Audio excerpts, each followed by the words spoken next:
Sa kabila ng pagsubok ng mundo sa buhay mo, tingnan mo hanggang ngayon andito ka pa rin, nakikipaglaban sa hamon ng mundong ito.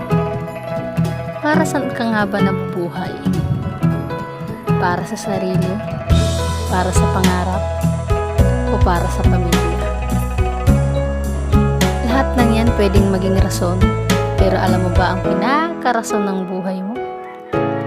Ang maging handa sa pangalawang buhay, ang maging mabuti sa lahat, ang maging mapagkumbaba at maging mabuti kahit sa mga taong hindi naging mabuti sa iyo.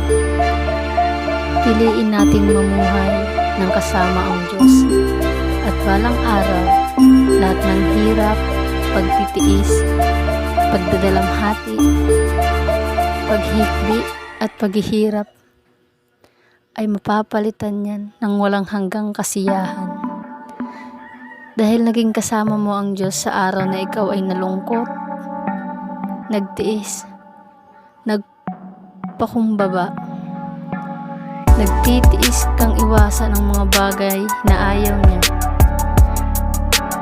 Ayaw niya na maging masama at malulung sa lahat ng bisyo dito sa mundo. Kaya hanggang sa iyong huling hininga sa mundong ito, nangangako siya na di ka niya iiwan sa pangalawang buhay. Sa pangalawang buhay mo ay kasama mo siya dahil sinunod mo ang nais niya at ikaw ay nagtiis hanggang sa wakas.